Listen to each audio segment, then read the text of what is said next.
Assalamualaikum warahmatullahi wabarakatuh.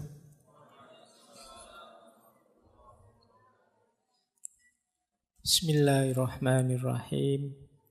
Alhamdulillahi rabbil alamin. Wa bihi nasta'inu ala umurid dunya waddin. Allahumma sholli wa sallim wa barik ala habibina wa syafi'ina Sayyidina wa maulana Muhammadin wa ala alihi wa ashabihi wa man tabi'ahum bi ihsanin ila yaumiddin. Amma ba'du. Bismillah. Kita mulai lagi belajar kita, ngaji filsafat kita. Oke, kita lanjutkan. Nah, yuk, tadi kan yang ruwet-ruwet, kesendirian, kesepian. Kita lanjutkan ya, perjalanan kita ke ranah positifnya kesendirian. From loneliness to solitude. Bagaimana mengubah kesendirian yang tadi kesepian menjadi kesendirian yang bermanfaat, berguna untuk diri kita. Tapi sebelum itu, mari kita lakukan 5 hal ini. Biar kesendirian kita positif. Yang pertama, ayo kita terima dan kita renungi. Jadi acceptance and reflection. Aku kok merasa sendiri, aku ini kok kesendirian, akarnya apa, sebabnya apa. Yang menyebabkan situasi ini apa, mentalku kah, lingkungan kah, atau apakah. Jadi ada refleksinya. Kalau sudah terus self-development. Self-development itu meningkatkan diri. Oh, selama ini mungkin aku terlalu mengikuti kata hatiku. Tak latihan sebentar untuk bisa melampaui rasa suka dan tidak suka. Ini self-development namanya. Mendidik diri. Nanti ada penjelasannya di belakang. Yang ketiga, action. Apapun yang terjadi, meskipun sedang kesepian, jangan berhenti berkarya. Jangan berhenti bertindak, berperilaku, melakukan apa yang kita inginkan. Jadi acceptance, reflection, self-development, action, dan social support. Tetap berinteraksilah dengan orang lain untuk dapat dukungan. Setidaknya ya dukungan semangat, dukungan supporter yang menegaskan bahwa masih ada kok orang yang peduli dengan kita. Kita masih ada kok teman meskipun tidak terlalu memahami kita misalnya. Itu social support. Dan yang kelima bisa lewat jalur spiritualitas. Jangan lupa, sesepi apapun hidup kita, masih ada Allah. Nah ini nanti puncaknya nanti ke sini ya. Terakhir saya ingin ngomong ini. Tapi itu tadi, hidupkan dulu, nyalakan dulu 4 yang pertama. Terimalah, kalau mampu renungilah. Kemudian perbaiki diri kalau memang harus ada yang diperbaiki. Jalankan, tetap beraktivitas, berkarya. Biar tidak runtuh kebanggaanmu pada dirimu. Setelah itu yakinlah bahwa akan selalu ada orang yang siap mendukungmu. Tegaskan social support di sekeliling kita. Pendukung orang-orang yang mencintai kita, menyayangi kita. Yang anytime siap membantu kita semampu mereka. Dan yang terakhir, yakinlah bahwa kita tidak pernah ditinggal oleh Yang Maha Kuasa, oleh Allah. Kita saja yang sering lupa atau menjauh darinya. Ini akan jadi solusi agar loneliness berubah jadi solitude. Mungkin kita masih sendirian, tapi sekarang kesendirian itu produktif. Kesendirian itu manfaatnya besar. Baik lewat jalur peningkatan kualitas diri maupun lewat jalur spiritualitas. Diri kita meningkat, kedekatan kita dengan Tuhan bisa juga meningkat lewat jalan kesendirian, lewat jalan loneliness. Disitulah nanti loneliness menjelma jadi solitude. Jadi kesendirian yang positif, kesendirian yang bermanfaat. Oke, baik. Kita mulai babak kedua. Tadi babak pertama kita membahas tentang kesendirian dan kesepian, dan ikhwal tentang sisi negatifnya kesendirian. Sekarang kita mulai masuk ke sisi positifnya. Yang pertama, ada banyak norma moral maupun norma agama yang mengarahkan kita untuk sendiri dan menganggap kesendirian itu adalah keutamaan. Nanti yang agama saya bicarakan di belakang. Saya ambil contoh misalnya Mahatma Gandhi. Orang itu bisa membuktikan dirinya khususnya dalam kesendirian. Kata Gandhi, adalah mudah untuk tegak dalam kerumunan, namun memerlukan keberanian untuk tegak sendirian. Orang itu kalau temannya banyak, terus petentang-petenteng, itu gampang, koncone oke. Ya kalau sendirian baru dia disebut pemberani. Ayo kamu sendirian petentang-petenteng kalau berani misalnya. Itu sederhananya begitu maunya Gandhi. Orang itu bisa tegak sendirian baru dia hebat. Kalau sekedar tegak bareng temannya ya belum. Kalau pas nongkrong bareng temannya banyak terus ada yang lewat sweet berani. Tapi ketemu satu-satu gitu biasanya kamu grogi. Jadi orang itu terbukti kehebatannya ketika dia sendirian.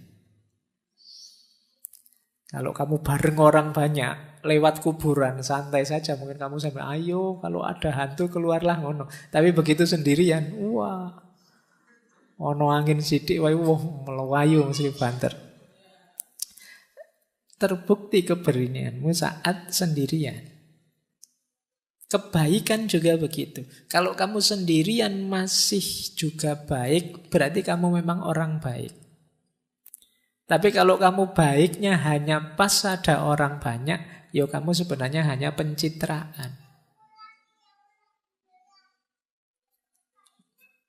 Jadi mudah untuk mengklaim bahwa kamu hebat ketika dalam kerumunan. Untuk membuktikan kamu hebat beneran ya saat sendirian. Jadi ini salah satu quote untuk menegaskan betapa sendirian itu sebenarnya bermakna pembuktian. Kamu hebat beneran apa enggak? Kamu jago beneran apa enggak? Makanya kata Lause, orang biasa itu membenci kesendirian. Namun seorang master, dia bisa memanfaatkan kesendirian, dia memeluk kesendirian sambil menyadari bahwa dia adalah satu dengan seluruh semesta. Jadi kesendirian bermakna pembuktian diri. Saatnya kalian tampil, ya sendiri. Kalau saatnya kalian tampil kok banyak orang, kamu tidak akan terlihat. Eksis itu dirimu sendiri. Semakin banyak orang yang menopangmu, ya kamu dianggap belum terlalu eksis. Untuk menegaskan bahwa kamu eksis, ya ketika kamu sendiri pun ternyata bisa tegak. Jadi jalan keutamaan lewat aspek sendirian ini membuktikan bahwa kita ini memang benar-benar mampu, benar-benar bisa. Jadi secara positif, kesendirian bisa bermakna pembuktian. Lanjut. Secara positif juga, kesendirian bisa bermakna kebebasan.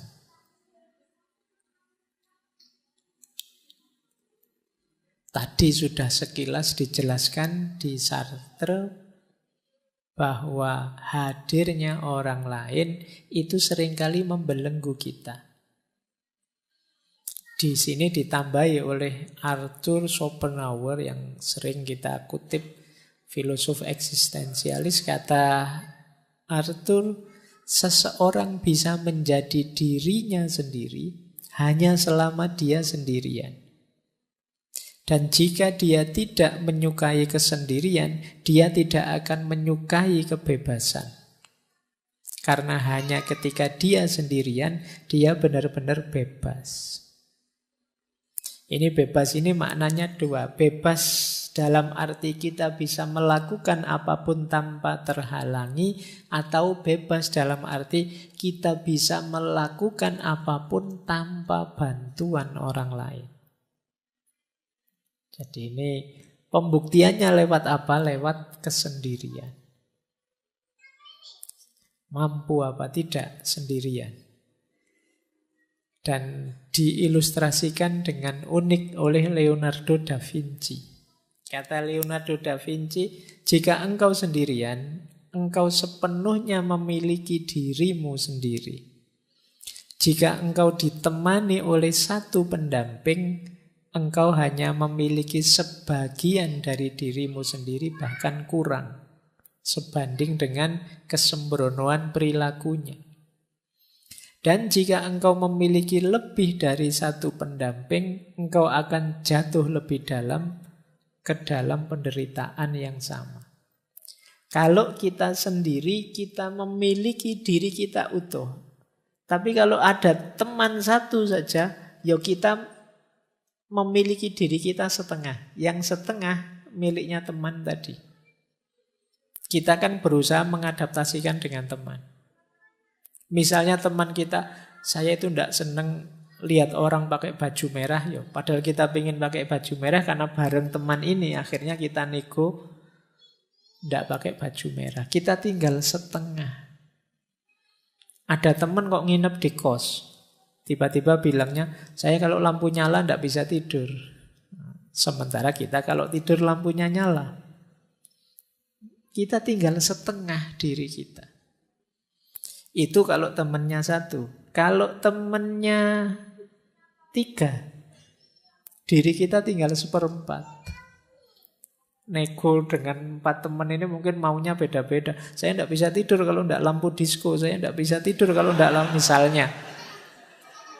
Apa tidak puyeng kamu? Akhirnya semalam tidak tidur itu mikir lampu.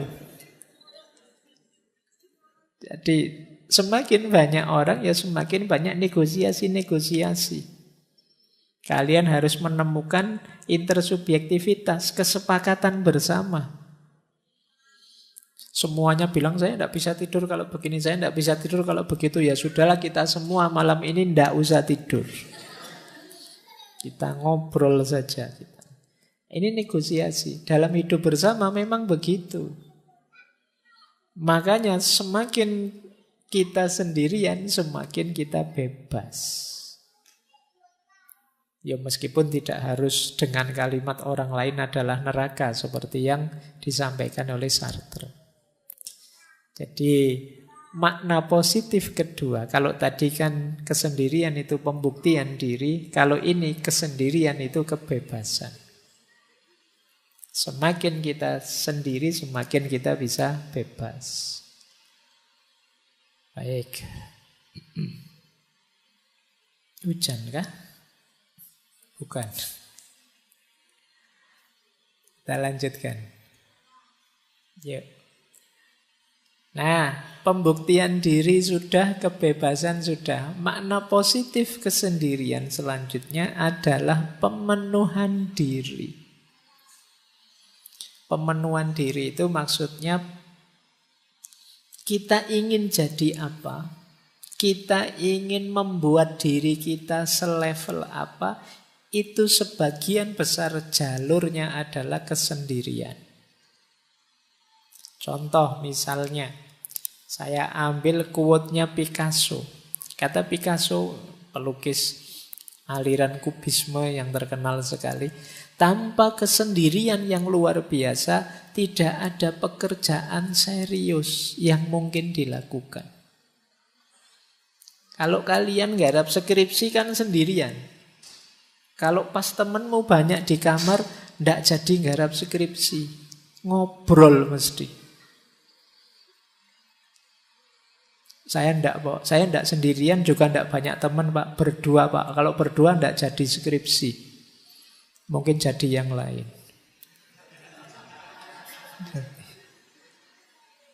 Jadi, kalau ingin berkarya, kata Picasso, yang luar biasa, bukan karya yang sekedar ada, kita perlu kesendirian. Tanpa kesendirian yang luar biasa, tidak ada pekerjaan serius yang mungkin dilakukan. Dan ini dikuatkan oleh Buddha. Kalau ini spiritualitas, tidak ada yang menyelamatkan kita kecuali diri kita sendiri. Tidak ada yang bisa, tidak ada yang mungkin bisa. Kita sendiri harus menempuh jalan itu. Ini dalam dunia spiritual juga begitu.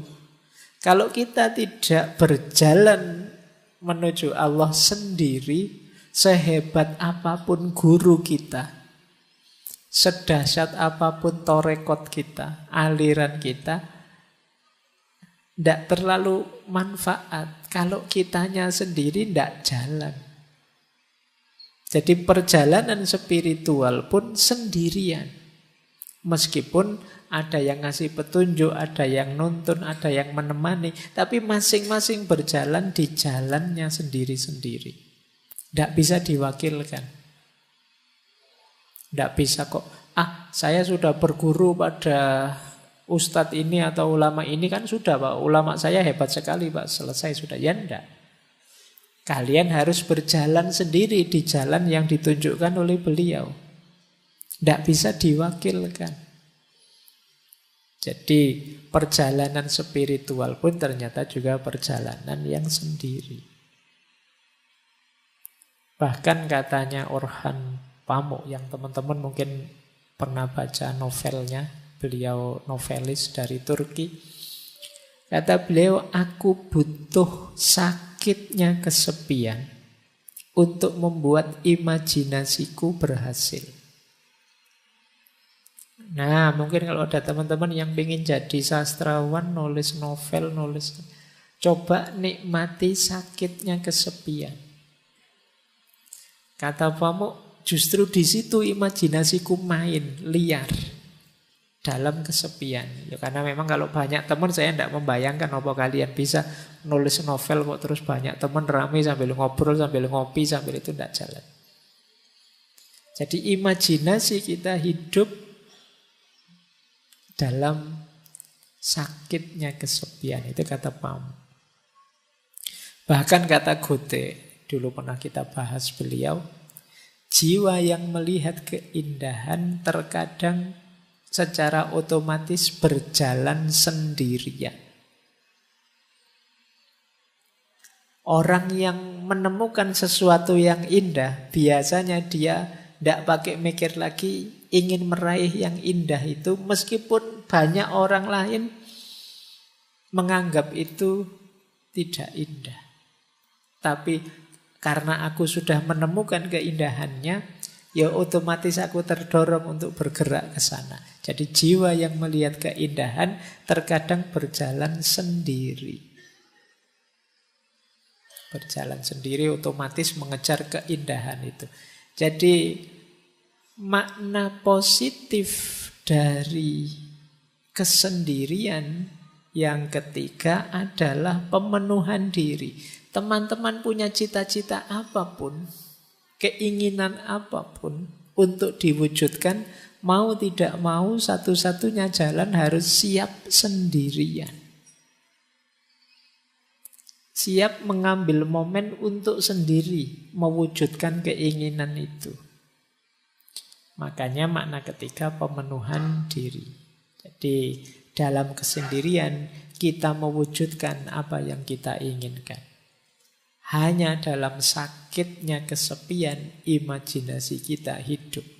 Tanpa kesendirian tidak ada pekerjaan serius bisa kita lakukan. Tanpa berjalan sendiri, sehebat apapun konsep, sehebat apapun teori, tidak akan ada gunanya. Jadi disinilah pentingnya kita sendiri. Para ulama zaman dulu itu bahkan banyak yang sampai akhir hayatnya tidak menikah. Meskipun jangan dipakai alasan teman-teman. Kalau beliau-beliau itu karena ilmu, saking cintanya sama ilmu, ingin meraih banyak hal di dunia ilmu dan menempuh jalan sendirian. Kalau teman-teman mungkin beda ceritanya. Tapi ini beberapa ulama begitu. Mereka memenuhi keinginannya dengan suluknya apa sendirian. Mengambil jalan kesendirian. Nah, oke. Babak kedua selesai. Sekarang babak ketiga. Yang kedua tadi nilai-nilai positif dari kesendirian. Sekarang from solitude to spiritual awareness. Dari kesendirian yang positif tadi, sekarang kita bawa naik menuju Tuhan. Menuju kesadaran spiritual. Sejauh mana kesendirian kita bermakna spiritual. Nanti kita akhiri dengan beberapa wawasan dari Imam Ghazali. Saya ambil misalnya dari Thomas Merton. Kata Merton, orang yang takut sendirian pasti akan kesepian. Tidak peduli berapa banyak orang di sekelilingnya. Namun orang yang belajar dalam kesendiriannya, berdamai dengan kesepiannya, dan lebih memilih kenyataan daripada ilusi persahabatan, akan menyadari kehadiran Tuhan yang tak terlihat. Jadi kalimat dari Merton ini bisa kita urai satu-satu. Yang pertama, orang yang takut sendirian pasti akan kesepian. Tidak peduli berapapun banyaknya orang di sekelilingnya. Tadi kan ada orang yang memang senang sendirian, ada yang tidak suka sendirian. Tentu saja yang tidak suka sendirian ketika mengalami sendirian dia akan merasa kesepian. Kuncinya bukan pada banyak temannya atau sedikit temannya. Pemaknaan dia terhadap sendirian itu. Jadi kalau dia memaknai kesendirian itu sebagai sesuatu yang negatif dan menakutkan, ya begitu sendiri dia akan merasa kesepian. Nah, biar tidak begitu bagaimana? Dilanjutkan yang kedua.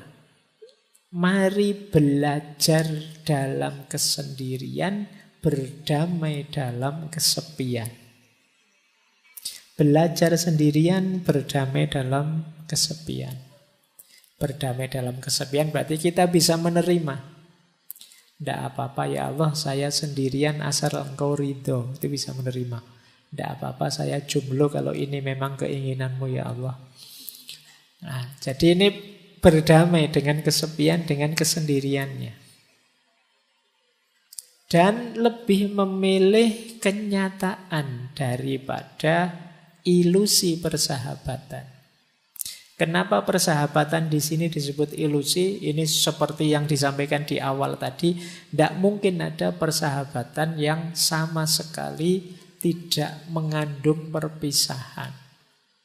tidak mengandung kesendirian. Perpisahan itu kan kesendirian.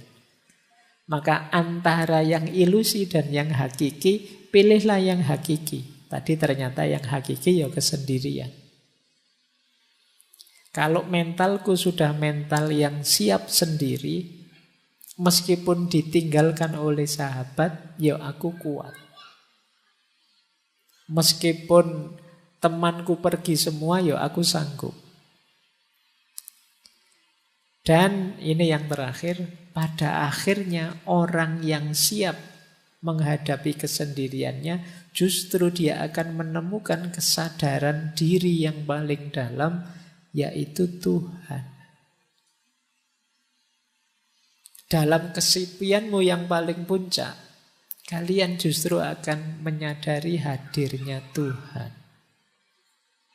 Inilah from solitude to spiritual awareness. Dari kesendirian menuju kesadaran spiritual. Itulah mengapa dulu Rasulullah itu setiap momen tertentu yang masyhur kan saat bulan Ramadan, beliau menyendiri. Istilahnya bertahanus, kalau bahasa sufinya kholwat uzlah, ke Gua Hira. Jadi kesendirian ini tujuannya apa? Yuk, dalam rangka menyadari hadirnya Tuhan. Jadi tadi ada sisi negatifnya kesendirian, namanya kesepian, tapi juga ada sisi positifnya. Dan sekarang sisi yang positif itu kita bawa berjalan ke ranah spiritual. Kita lanjutkan, belajar lagi. Kata Osho lagi tadi, Osho sudah kita kutip ya. Perjalanan ke dalam diri adalah perjalanan menuju kesendirian yang absolut. Engkau tidak dapat mengajak orang lain ke sana bersamamu. Ini sama dengan Hermann Hesse yang menulis novel tentang Buddha. Kita harus menjadi sendiri, sangat sendiri. Lalu kita menarik diri ke dalam diri yang terdalam. Mungkin rasanya sangat sepi. Ini memang jalan penderitaan yang pahit. Tetapi kemudian kesendirian kita akan teratasi. Kita tidak lagi merasa kesepian. Karena kita menemukan bahwa dalam diri kita yang terdalam ada jiwa. Yaitu yang ilahiyah yang tak terpisahkan. Lalu kita menemukan diri kita berada di tengah-tengah dunia, namun tidak terganggu oleh keserbaragamannya. Karena jiwa kita yang paling dalam itu membuat kita tahu bahwa diri kita adalah menjadi satu dengan semua makhluk. Jadi kesadaran spiritual itu nanti bertahap. Yang pertama, kesadaran bahwa hakikatnya kita sendiri.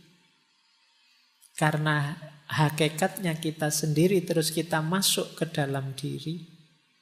Saat kita masuk ke dalam diri, di situ kita ketemu inti diri kita yang sifatnya ilahiyah, yang disebut ruh.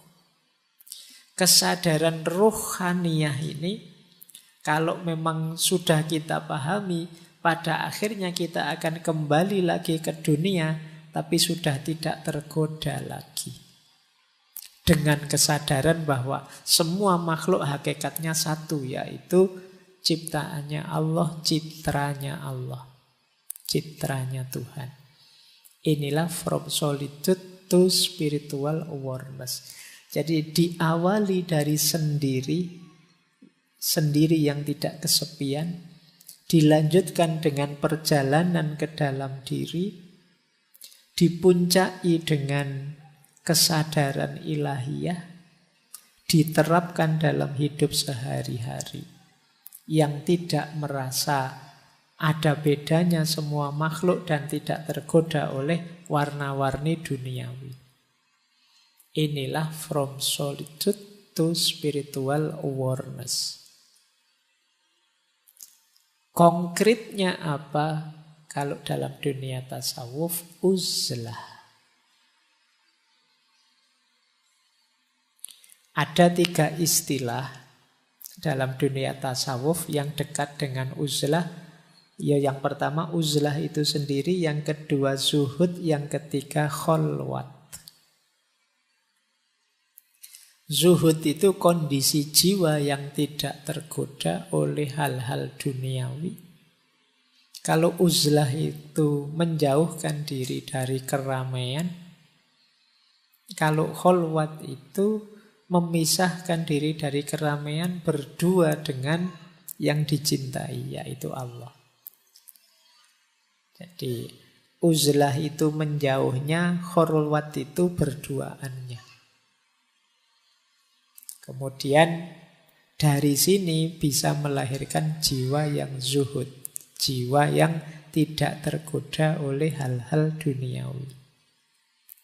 Jadi ternyata kesendirian tadi bisa jadi, kalau bahasa tasawufnya, salah satu mode suluk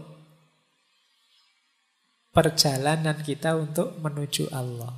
Jadi yang tadi berawal dari kondisi jiwa, psikologi kita, ternyata bisa kita manfaatkan untuk perjalanan ilahiyah. Kesendirian kita ternyata bisa bermakna spiritual.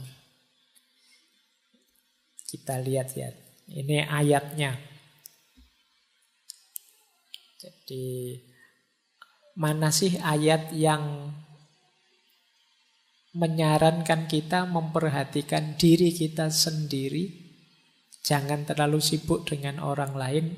Ada di surat Al-Maidah ayat 105. Wahai orang-orang yang beriman, ya ayyuhalladzina amanu alaikum anfusakum. Alaikum anfusakum itu ya atas diri kalian, jiwa-jiwa kalian diri. Maksudnya apa? Perhatikanlah diri kalian sendiri. La yadurrukum man dhalla idza tadaitum. Tidak mungkin bisa membahayakanmu, mencelakakanmu orang-orang yang sesat kalau kalian sudah mendapat petunjuk. Berarti apa? Tadi jiwa kita ini ayo kita bawa untuk memperoleh hidayah, memperoleh petunjuknya Tuhan. Kalau sudah sampai level itu, tidak akan yang ada yang bisa menggoda kita, membahayakan kita. Jangan lupa, ilallahi marji'ukum jami'an. Kepada Allah lah kalian semua akan kembali. Fayunabbi'ukum bima kuntum ta'malun. Yang saat kembali nanti akan diberitahu kalian apa saja yang sudah kalian kerjakan. Jadi ayat ini menegaskan keutamaan ayo memperhatikan diri kita sendiri dulu, sendirian dulu, sampai kita kuat. Sehingga tidak ada yang bisa menggoda kita, membahayakan kita, karena kita sudah mendapat petunjuk ilahiyah. Ini biasanya dipakai dalil uzlah. Boleh dicek nanti di Ihya-nya Imam Ghazali. Ini loh keutamaannya uzlah, keutamaannya sendirian. Yo, uzlah di sini boleh kalian ganti kesendirian, boleh kalian ganti jomblo, boleh kalian. Jadi kalau ada tanya ini keutamaannya sendiri. Yang pertama apa? Ada kesempatan lebih banyak untuk beribadah dan bertafakkur. Tentu saja kalau banyak teman terus-terusan bareng orang lain, kesempatan ibadahnya kan bukan tidak ada tapi terbatas. Untuk bertafakkur juga sulit fokus kalau banyak orang di sekeliling kita. Maka sendirian itu nikmat.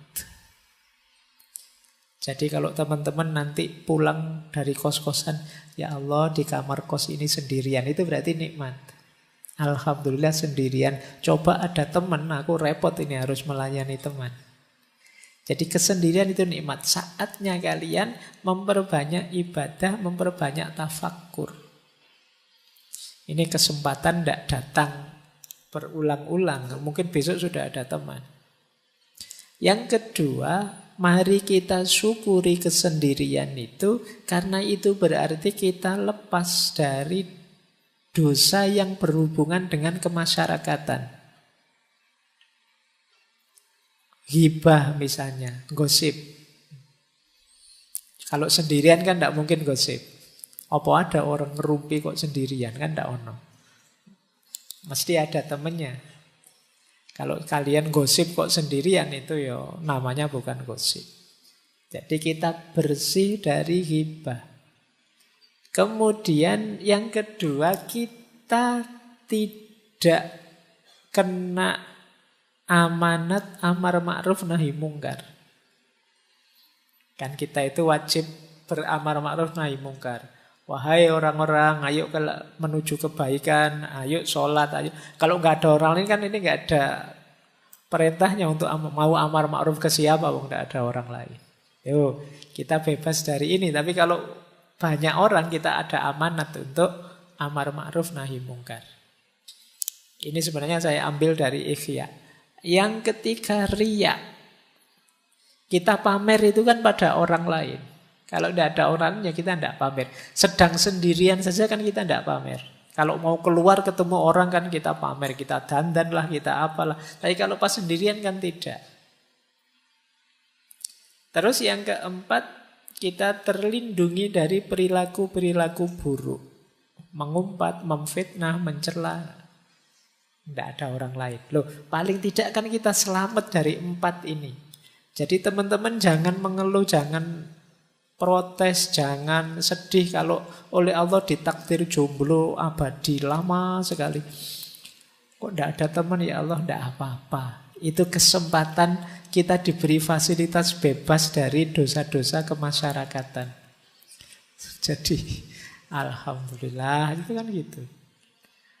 Jadi ini utamanya uzlah, menjauh sebentar dalam kesendirian kita mendekat pada Allah. Kemudian membebaskan diri kita dari pertengkaran dan perselisihan. Ya tidak mungkin gegeran wong kita sendirian. Juga menyelamatkan kita dari ngobrol yang tidak ada gunanya. Basa-basi yang sia-sia, menghabiskan waktu saja. Jadi kalau tidak ada orang lain kan kita tidak mungkin ngobrol yang aneh-aneh, ya sudah. Apa-apa ya to the point saja, sudah sesuai yang kita inginkan. Ya kalau mau ibadah ya ibadah, mau tafakur ya tafakur. Kemudian untungnya uzlah juga ya menyelamatkan diri dari gangguan dan godaan orang lain. Sekitar kita ini kan banyak sekali godaan demi godaan. Kalau kita pas sendirian paling tidak selamat lah. Tidak ada godaan. Kalau pas bareng-bareng gini kan godaannya banyak. Kalian misalnya ngelirik, wah HP-nya baru, HP-ku kalah, ini sembunyiin aja. Ini kapan ya aku bisa beli HP baru? Tadi nggak mikir gitu, sekarang jadi mikir itu. Waduh temanku sekarang sudah sukses, kapan ya aku suksesnya? Tadi nggak mikir itu, sekarang mikir itu. Wah temanku pasangannya kok cakep, aku kapan ya dapet? Itu karena berinteraksi. Jadi ada untungnya ternyata kita uzlah, menjauh. Kemudian yang kelima, putusnya harapan orang banyak atas kita dan harapan kita atas orang banyak. Karena kita agak terpisah dari mereka, ya orang banyak tidak lagi berharap pada kita. Kita juga tidak berharap pada mereka. Bukan berarti jelek berharap pada orang lain atau kita jadi tumpuan harapan orang lain. Tapi kadang-kadang kalau lupa batas seperti yang saya jelaskan di depan tadi, ini bisa jadi sumber kesedihan, sumber stres. Orang lain berharap kita itu ya wong mahasiswa, mbok yo hidup yang tertib, kalau adzan ya ke masjid. Kalau itu kan mungkin orang lain berharap itu dan kita tertekan dengan itu. Kita juga berharap masyarakat itu mbok ya begini begitu. Tapi begitu kita uzlah, harapan-harapan yang macam-macam tadi sudah tidak ada. Wong kita tidak lagi berinteraksi dengan mereka. Jangan lupa uzlah ini bukan berarti untuk selamanya kita berpisah dengan masyarakat. Uzlah ini lebih pada melatih jiwa kita, melatih diri kita agar tidak mudah tergoda. Agar kuat. Pada saatnya mungkin kembali ke tengah masyarakat kita sudah kuat. Jadi uzlah ini ada yang pakai istilah bagian dari riyadhah, latihan, melatih jiwa. Ketika kita uzlah, kita tidak banyak berharap pada masyarakat, kita lebih bersandar pada Allah. Ya nanti setelah kembali ke masyarakat kita juga begitu. Ketika kita uzlah, kita bisa fokus memperbanyak ibadah dan tafakur, tidak tergoda oleh kesibukan di sekeliling. Ya nanti saat kembali juga masih begitu. Itu gunanya uzlah. Jadi riyadhah, latihan, melatih jiwa kita. Kemudian kalau itu orangnya bodoh, tidak pinter kayak kita semua ini, uzlah itu menyelamatkan. Orang lain selamat dari kebodohan kita. Dan kita juga selamat dari bodohnya orang lain. Nah, jadi ini keutamaan-keutamaannya uzlah. Hidup sendirian. Ini bisa kalian cari keutamaan-keutamaan ini dalam Ihya Ulumuddinnya Imam Ghazali. Saya banyak ambil dari sana. Meskipun nanti di situ ada banyak uraian kapan kita harusnya uzlah, kapan kita membaur di tengah masyarakat.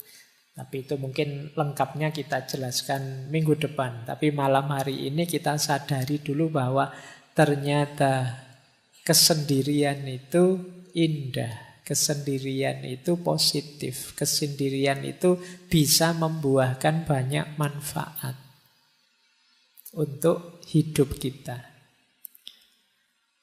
Nah, ini menarik. Saya tadi buka Ihya, tadi ketemu hadis yang mengindikasikan Rasulullah menyuruh kita uzlah kalau situasinya seperti ini. Saya bacakan ya. Rasulullah Shallallahu Alaihi Wasallam bersabda, ini hadis dalam Ihya. Apabila engkau menyaksikan manusia mengingkari janji dan amanah yang dipercayakan kepada mereka, dan apabila kemudian mereka menjadi begini itu Rasulullah memasukkan jari satu ke jari yang lain. Maksudnya apa? Konflik terus, gegeran terus. Mereka sibuk dengan pertengkaran dan perselisihan.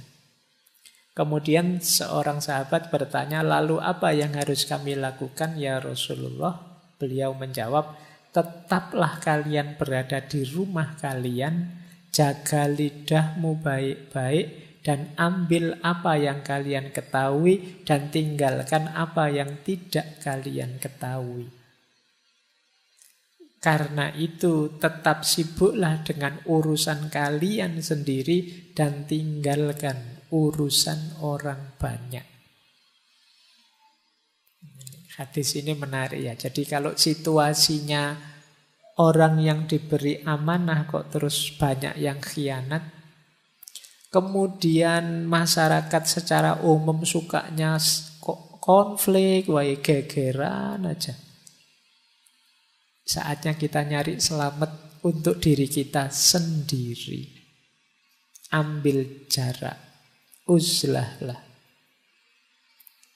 Jadi ini hadis ini nuntun kita untuk tidak tenggelam dalam situasi masyarakat ketika situasi masyarakat itu menurut kita negatif. Menarik diri. Karena kita mesti, kalau kita terjun ke sana, kita pasti terpengaruh. Ini yang disebut uzlah. Ya silahkan teman-teman membaca situasi. Mungkin di masa yang akan datang ketemu situasi seperti ini, ya selamatkan diri kita sendiri lebih dulu. Dengan cara ini tadi, uzlah. Bahkan ada beberapa asar yang saya ambil juga karena menarik kalimatnya.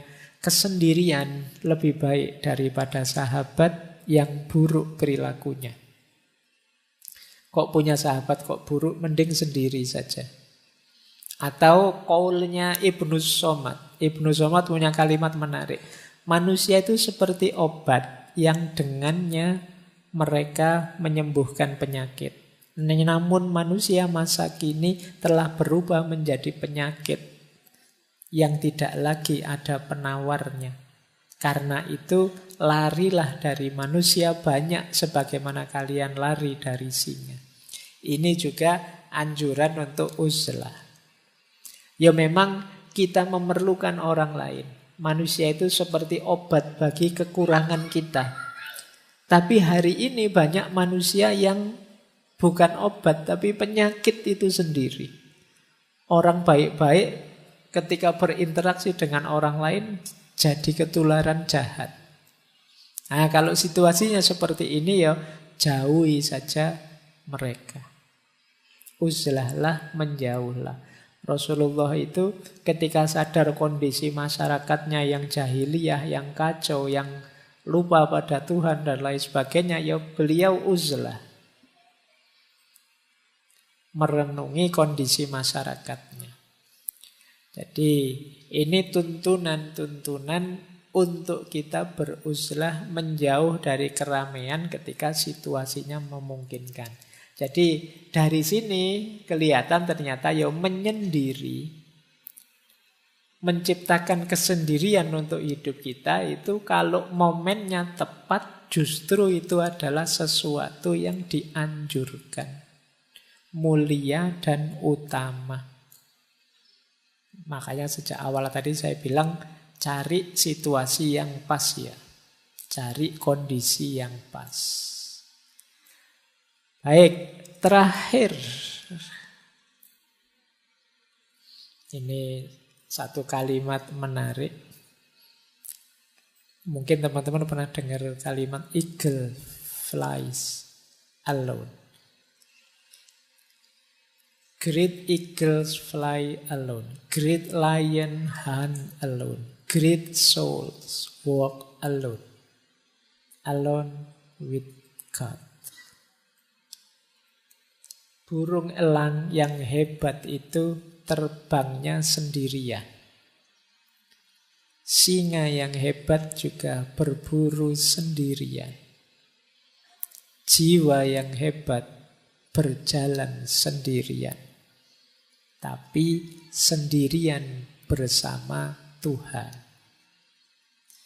Dari kalimat ini mungkin bisa jadi rangkuman semua yang di depan tadi.